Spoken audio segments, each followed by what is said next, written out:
Bismillahirrahmanirrahim. Assalamualaikum warahmatullahi wabarakatuh. Perkenalkan, nama saya Mita Wulanda Kasih, Prodi Psikologi Islam semester 4, Institut Agama Islam Negeri Pontianak. Baiklah, di sini saya akan menyampaikan materi tentang persepsi.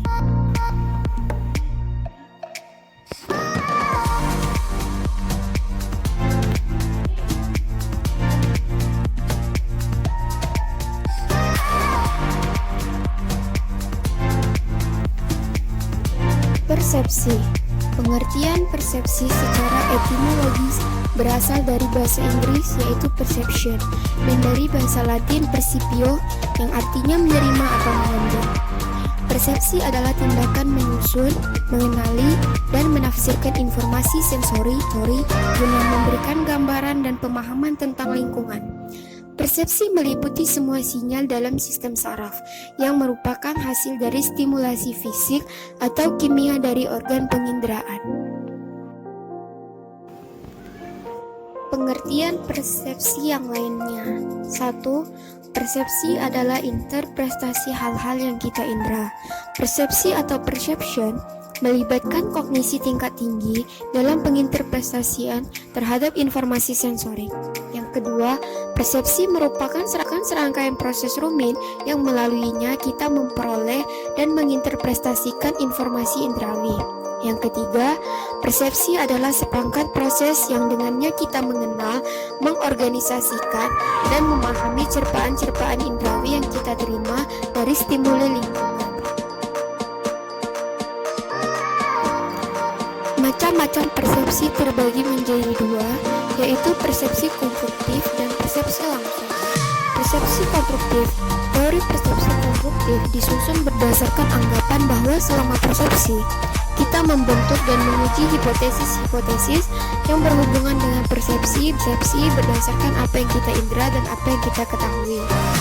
Dengan demikian, persepsi adalah sebuah efek kombinasi dari informasi yang kita terima dari sistem sensorik dan pengetahuan yang kita pelajari tentang dunia yang kita dapatkan dari pengalaman. Persepsi langsung menyatakan bahwa interaksi dalam stimuli adalah elemen penting dan bahwa pembelajaran tentang kognisi tidaklah penting dalam persepsi karena lingkungan telah mengandung cukup banyak informasi yang dapat digunakan untuk interpretasi. Faktor-faktor yang mempengaruhi persepsi terbagi menjadi dua, yaitu faktor internal dan faktor eksternal. Faktor internal yang mempengaruhi persepsi yaitu faktor-faktor yang terdapat dalam diri individu yang mencakup beberapa hal, yaitu 1. Fisiologis. Informasi fisiologis. Informasi masuk melalui alat indera. Selanjutnya, informasi yang diperoleh akan memengaruhi dan melengkapi usaha untuk memberikan arti terhadap lingkungan sekitarnya. Yang kedua, perhatian. Individu memerlukan sejumlah energi yang dikeluarkan untuk memperhatikan, memfokuskan pada bentuk fisik dan fasilitas mental yang ada pada suatu objek. Yang ketiga, minat. Persepsi terhadap suatu objek bervariasi, tergantung pada seberapa banyak energi atau perceptual vigilance yang digerakkan untuk mempersepsi. Yang keempat, kebutuhan yang searah. Faktor ini dapat dilihat dari bagaimana keluarnya seseorang individu mencari objek-objek atau pesan yang dapat memberikan jawaban sesuai dengan dirinya. Yang kelima, pengalaman dan ingatan. Pengalaman dapat dikatakan tergantung pada ingatan dalam arti sejauh mana seseorang dapat mengingat kejadian-kejadian lampau untuk mengetahui suatu rangsangan dalam pengertian luas. Yang keenam, suasana hati. Dalam keadaan emosi, mempengaruhi perilaku seseorang. Faktor eksternal yang mempengaruhi persepsi merupakan karakteristik dari lingkungan dan objek-objek yang terlibat di dalamnya, yaitu 1. Ukuran dan penempatan dari objek atau stimulus. Faktor ini menyatakan bahwa semakin besarnya hubungan atau suatu objek, maka semakin mudah untuk dipahami. Yang kedua, warna dari objek-objek. Objek-objek yang memiliki cahaya lebih banyak akan lebih mudah dipahami dibandingkan dengan yang sedikit. Yang ketiga, keunikan menghasilkan dan kontras stimulus. Stimulus luas yang penampilannya dengan latar belakang dan sekelilingnya yang sama sekali di luar serangkaian individu yang lain akan banyak menarik perhatian. Yang keempat, intensitas dan kekuatan dari stimulus. Stimulus dari luar akan memberikan makna lebih bila sering diperhatikan dibandingkan dengan hanya sekali dilihat. Yang kelima, motion atau gerakan. Individu akan memberikan perhatian terhadap objek yang memberikan gerakan dalam jangkauan pandang dibandingkan objek. Proses terjadinya persepsi ada 3 menurut Joseph De Vito, yaitu 1. Stimulasi pada alat indera atau sensory stimulus. Artinya, pada tahap ini alat-alat distimulasi atau dirangsang akan keberadaan suatu hal. Akan tetapi, meskipun manusia memiliki kemampuan dengan untuk merasakan stimulus, manusia tidak selalu menggunakannya. Yang kedua, stimulus pada alat indera diatur.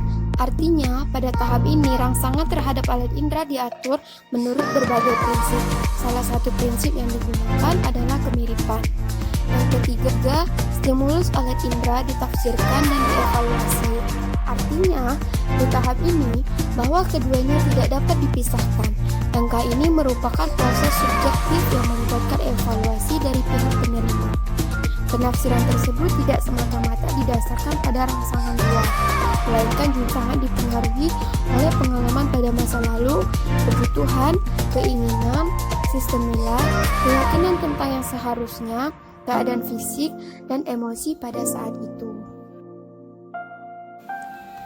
Jenis-jenis persepsi terbagi menjadi 5. 1. Persepsi visual dari indera penglihatan yaitu mata.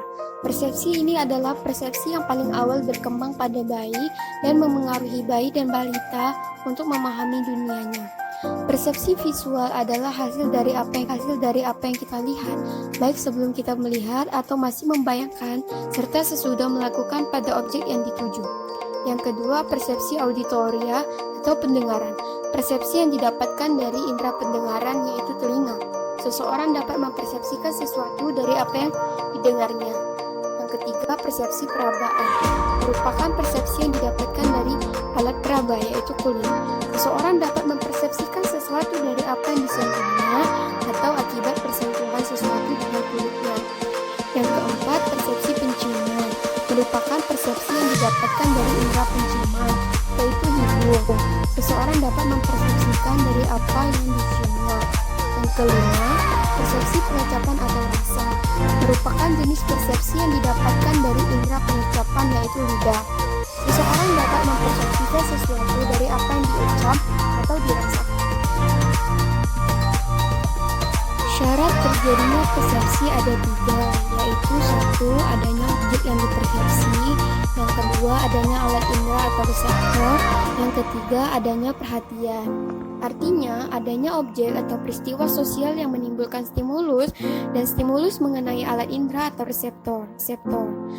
Contohnya dalam hal ini objek yang diamati adalah perilaku keterampilan guru dalam penggunaan media pembelajaran. Di sini siswa diminta memberikan suatu persepsi terhadapnya. Alat indera merupakan alat utama dalam individu mengadakan persepsi dan merupakan alat untuk menerima stimulus. Tetapi harus ada pula syaraf sensori sebagai alat untuk meneruskan stimulus yang diterima reseptor ke pusat syaraf yaitu otak sebagai pusat kesadaran. Adanya perhatian dari individu merupakan langkah pertama dalam mengadakan persepsi. Tanpa perhatian tidak akan terjadi persepsi. Individu harus mempunyai perhatian pada objek yang bersangkutan. Bila telah memperhatikannya, selanjutnya individu mempersepsikan apa yang diterima dengan alat indera. Aspek-aspek dalam persepsi. Pada hakikatnya, sikap adalah merupakan suatu interrelasi dari berbagai komponen, di mana komponen-komponen tersebut menurut Allport ada 3, yaitu 1.